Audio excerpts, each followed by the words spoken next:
Hi everyone, CRISPR here, and today I'm going to teach you how to idle on a unicycle. Idling is one of the most important skills you can learn on a unicycle because it just improves your overall ability to ride the unicycle and also connects you with all kinds of other skills. It's like a really good prerequisite for things like riding backwards. It can also help improve your remounting ability. Besides, of course, one of the most important things it helps you do is it helps you come to a stop, helps you to stay in place if you're riding somewhere and you need to stop, there's traffic or just people in the way, rather than having to dismount the unicycle and then remount it. You get to stay on the unicycle by idling. The best prerequisite for learning to idle is to learn to come to a stop and go into the dead position while riding forward. You come to a stop while riding forward. You put your feet into the dead position, which is when your pedals are vertical with the ground, one foot on top of the other, and then you do a half cycle back, and then you return to riding forward. Don't go into idling just yet. Try to learn that along the fence. When you first start learning how to idle, I believe it's important to do it next to a fence or a wall. Just like when you learned how to ride forward, it's helpful to try to learn along a fence or a wall, something you can hold on to. So you get on and you start doing the idling motion. You hold on as much as you can and half stroke back, half stroke forward. One foot is the down foot. You start in a dead position, which is where your feet are vertical, and you go one half stroke back, one half forward with the lower foot, which does most of the movement.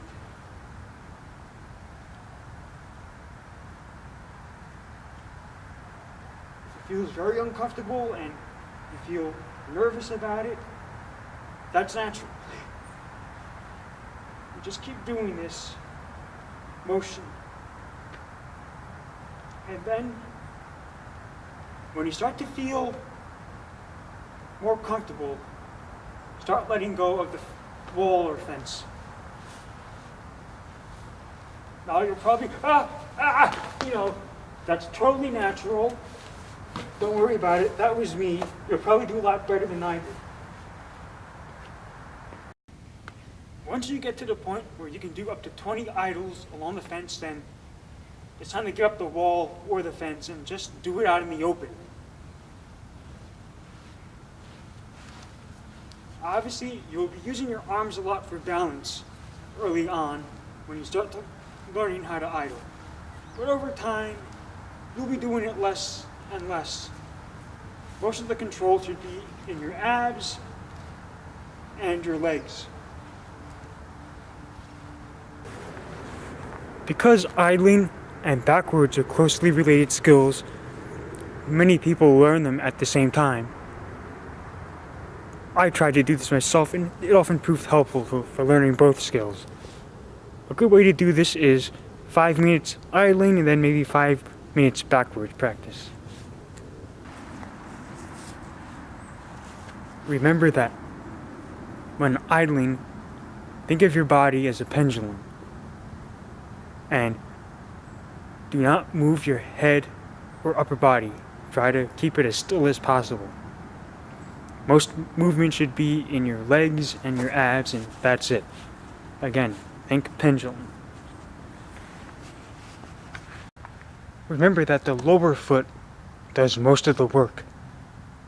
In fact, this is what makes it easier to learn how to do one-footed idling once you get really good at it.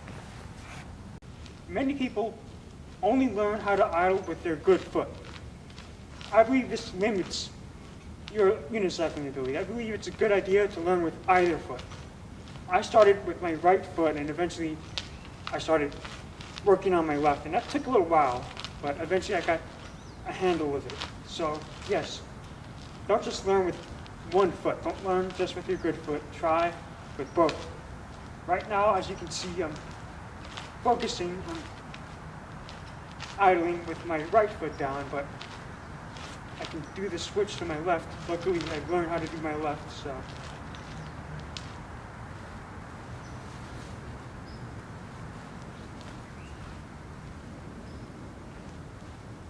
So it's much more beneficial to learn with both feet. And again, don't forget to think like you're a pendulum.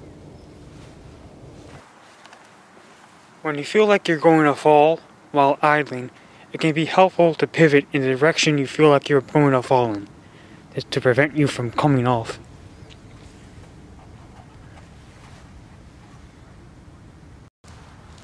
Thank you for watching. Keep practicing and happy unicycling.